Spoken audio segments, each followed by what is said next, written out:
বকবে, দারুণ লাগছে। বৌদিরা চাইলে মেলাতে চোখ মারবে, বাজারে তাকাবে, তাই না? শুনেলেন তিরমিজি শরীফের হাদিস, কোন হাদিস বললাম?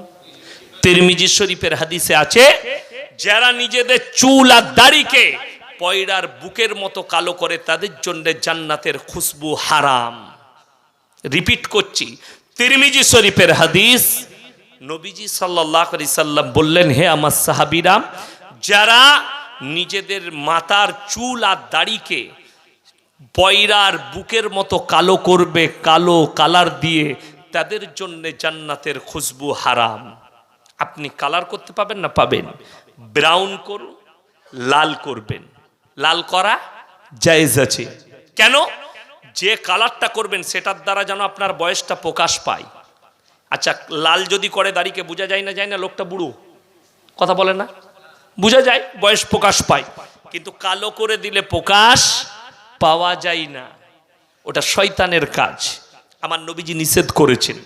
আমার ভাই, খুব ভালো করে বুঝবেন, ইসলাম এত সহজ নয়।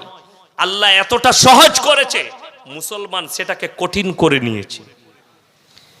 মুসলমান যে হবে, মুমিন যে হবে, সে কোনোদিন নামাজ কাজা করবে না। কথা বুঝতে পেরেছেন না পারেননি? রাগ করেন না। আমার সঙ্গে আমি হাওড়া থেকে জলসা করে বাড়ি যাচ্ছি, হাই রোডের ওপরে আমার ওখানে হোটেল আছে, গাড়ি দাঁড়িয়েছে, বাস, টুরিস্ট বাস দাঁড়িয়েছে, অনেক 24 পরগনার লোক সেখানে আছে। 4-5 জন চিনতে পারলো, এসে, হুজুর সালাম আলাইকুম, মোবাইলে আপনার বয়ান শুনি। আলহামদুলিল্লাহ। কোথায় যাচ্ছেন বাবাজি? ও হুজুর, আজমির শরীফ যাচ্ছি। আমি বললাম, বাবা নামাজ পড়েছেন আসরের? জি হুজুর না। মাগরিব? জি হুজুর না। ঈশা? বলে না। আমরা খাজা বাবা জুতো মারবে তোমাদিকে। বলে কেন? আমি বললাম, শোনো, খাজা বাবার জীবনীটা পড়বে, যিনি 12 বছরের পর থেকে মৃত্যুকাল পর্যন্ত খাজা মঈনুদ্দিন চিশতি রহমতুল্লাহ আলাই নিজের জীবনে একদিনও তাহাজ্জুদের নামাজ কাজা করেননি। জোরে বলুন সুবহানাল্লাহ। আর তোমার জীবনে এক ওয়াক্তের নামাজ এলো না, তুমি বলছো খাজা বাবাকে ভালোবাসি। তুমি তো খাজা বাবার মুরিদ হতে পারো না, তুমি তো ধোঁকাবাজ, তুমি তো প্রতারক। মাথায় রাখবেন, আমার নবীজি সাল্লাল্লাহু আলাইহি সাল্লাম বলেছেন, বুখারী শরীফের হাদিস, যার নামাজ নেই তার ইসলাম নেই। আপনার জীবনে নামাজ এলো না, আপনার জীবনে ইসলাম আসেনি। নামাজ আনতে হবে, তবে আপনি ইসলাম। যারা মনে করছেন হুজুর আমি পাপ করি, পাপ থেকে বাঁচবো কি করে, আমি যে নামাজ পড়বো পাপ থেকে বাঁচবো কি করে, আমার আল্লাহ শিখিয়েছেন, পাপ থেকে বাঁচার অস্ত্র আমার আল্লাহ দিয়েছেন। জোরে বলুন সুবহানাল্লাহ। ইন্নাস সালাতা তানহা আনিল ফাহশাই ওয়াল মুনকার। হে আমার বিশ্ব নবী, পৃথিবীর মানুষকে বলো, নামাজ এমন একটা, নিশ্চয় নামাজ এমন একটা ইবাদত, তোমরা যখন নামাজ পড়বে, নামাজ অশ্লীল কাজ থেকে সরিয়ে তোমাকে ভালো কাজের দিকে নিয়ে যাবে। জোরে বলুন সুবহানাল্লাহ। নামাজ এমন একটা ইবাদত, তুমি যখন খারাপ কাজে জড়িত থাকবে আর নিয়ত করে যখন নামাজে দাঁড়াবে, তোমাকে অশ্লীল কাজ থেকে সরিয়ে ভালো কাজের দিকে নিয়ে যাবে। ইসলামে যেগুলো জরুরি নয় সেগুলো নিয়ে আমাদের দেশে মারামারি হয়, হয় না? হয় না? কতটা আরব কান্ট্রির সাথে আমাদের ইসলামের কতটা পার্থক্য আমি বুঝিয়ে দিয়ে চাই। এখানে হাজী সাহেব কে আছেন? হাত তুলে। মাশাআল্লাহ। 1 জন, 2 জন, 3 জন, 4 জন, 5 জন, 6 জন, মাশাআল্লাহ 6 জন হাজী সাহেব। আল্লাহ আপনাদের হায়াত দারাজ করুক, সকলে জোরে আল্লাহুম্মা আমিন। এই হাজী সাহেব দিকে জিজ্ঞেস করুন, মক্কা মদিনায় নামাজ যখন হয়, কেউ বুকে হাত বেঁধেছে, কেউ নিচেই, কেউ বাঁধেনি, কেউ দোয়া করছে, কেউ করেনি, কেউ টুপি পড়েছে, কেউ পড়েনি। হাজী সাহেব মারামারি হয়েছিল ওখানে? কোনোদিন হয়নি। আমাদের দেশে কিন্তু মসজিদে মারামারি করে, তুই টুপি পড়িস নি কেন বে, তুই বুকে হাত বাঁধিস নি কেন বে, আবে তুই গলায় বাঁধ না, কে নিষেধ করেছে তোকে,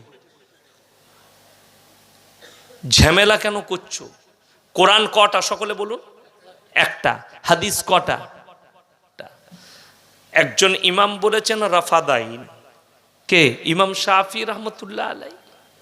ইমামে আজম আবু হানিফা রহমতুল্লাহ আলাই বলেছেন না, নেই। একজন ইমামের আছে হাত ছেড়ে নামাজ হবে, 4 জন ইমামের মধ্যে একজন। কি বুঝলেন? বড় কষ্ট লাগে, এরা হাত বাঁধা দিয়ে মারামারি করে। টুপি ধরলেন মাঠেতে, আপনি পাননি, টুপি ছাড়া নামাজ হবে না? হবে না? হয়ে যাবে। তাইলে ওটা নিয়ে মারামারি করার কিছু নেই। টুপি নিয়ে মারামারি করছেন কেন? আমাদের দেশটা তো ওই করে শেষ হয়েছে। বলে ইয়ার গোল টুপিবে, বলে আর লম্বা টুপিবে, আর ওই টুপিবে। এবার টুপিতে মরে গেলি তো তোরা, জাতি শেষ হয়ে গেল। কখন সুদটা নিয়ে কথা বললি না, যেটা আসল মুদ্রা? মদ খাই, মদ নিয়ে কথা বললি না? যে লোকটা সমাজে মদ খাচ্ছে তাকে গ্রাম থেকে ছাড়া করলি না? যে স্ত্রীর ওপর অত্যাচার করছে তাকে গ্রামে বঞ্চিত করলি না? ওটা নিয়ে মারামারি নাই, জলসাই মারামারি, মসজিদে মারামারি, স্টেজে মারামারি। বিটির বিয়ে দিচ্ছে, বলছে ঘরটা কি ঘর? বললে ও পাক্কা দেওবন্দি। বলে দিয়ে দে, পয়সা আছে তো। শালা ওখানে মারামারি নাই, মারামারি স্টেজে। এ কথা বুঝতে পেরেছেন না পারেননি? আমি কিন্তু রেখে ডেকে কথা বলি না, কার গায়ে লাগবে জানি না, আমি বাস্তব বলে যাচ্ছি। ওই ঘরটা কি ঘর? বলে ফুরফুরা। ও গাদা পয়সা আছে, বড় লোক, দিয়ে দে, কোনো অসুবিধা নেই। হয়েছে তো কি হয়েছে? ওখানে অসুবিধা নাই, শালা স্টেজে অসুবিধা। এই মলবি ওই মলবি করতে করতে শেষ হয়ে গেল সমাজ। কেন শুনেলেন? যে মলবি কটা, যে হুজুর কটা এই মলবি ওই মলবি করবে, জানবেন তাদের ইলমের কমি আছে। আমাদের দাদা হুজুর পীর কেবলা রহমতুল্লাহ আলাই, চার হুজুর, তিনারা যে মেহনত করেছেন ইখলাস আর খালিস নিয়তে করেছেন, কওমে মিল্লাতের জন্য করেছেন। ওনার আমাদের আকাবির, ওনাদের পায়ের ধুলোর যোগ্য আমরা হতে পারবো না। ওনারা যে মেহনত করেছেন সেই মেহনতের ফল আজকে আমরা ভোগ করছি। আপনারা জানেন না, এই 24 পরগনার মানুষ, হাওড়া হুগলির মানুষ বোরকা জানতো না, নামাজ জানতো না। এদের আখলাক আর চরিত্র জঙ্গলির মতো ছিল। পরিবর্তন করেছেন ওই হুজুররাই।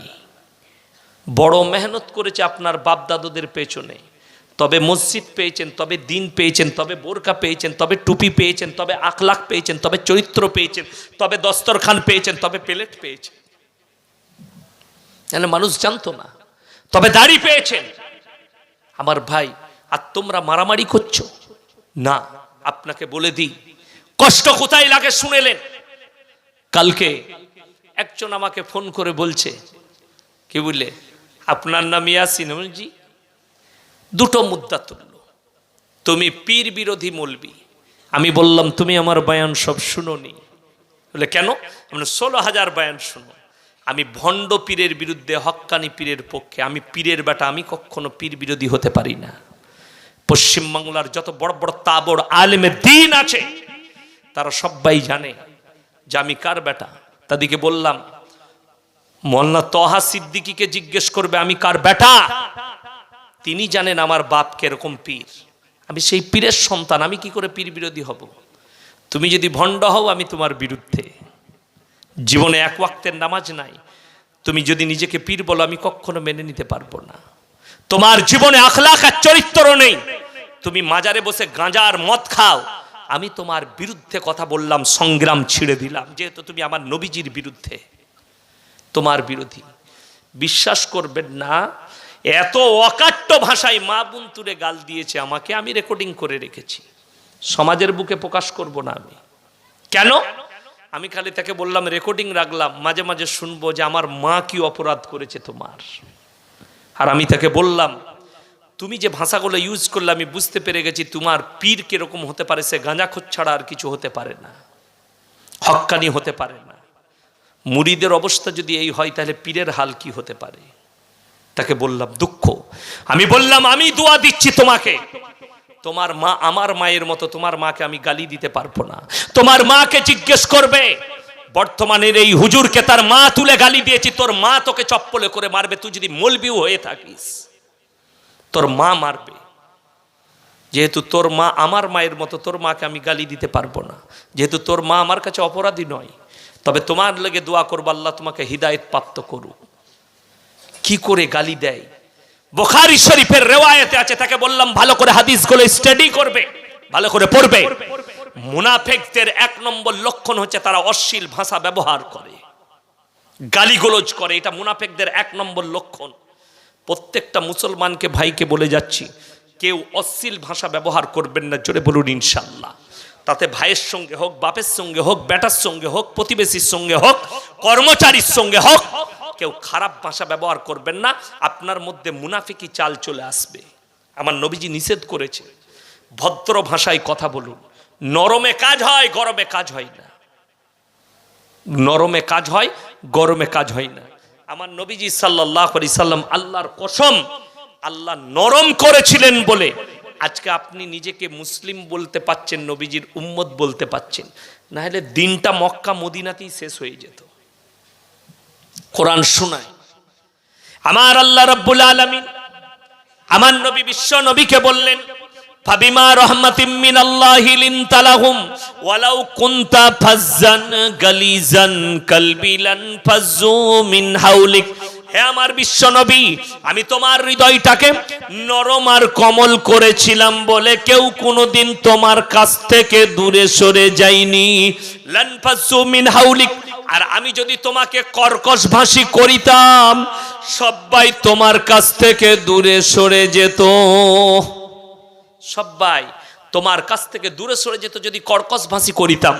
নবীজি যদি বলতেন ঈমান আনবি আন, তা না হলে দেখ তোদিকে তলোয়ারে করে দু টুকরো করে দেবো, তাহলে কেউ কোনোদিন ঈমান আনতো না। ঠিক কি না? বুঝতে পারেননি?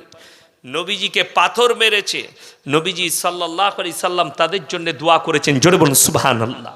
যারা নবীজিকে রক্তাক্ত করেছে, নবীজি তাদের জন্য দোয়া করেছেন। আমার হাবিব সাল্লাল্লাহু আলাইহি সাল্লাম কাবা ঘরের ভেতরে কোরআন পড়ছেন।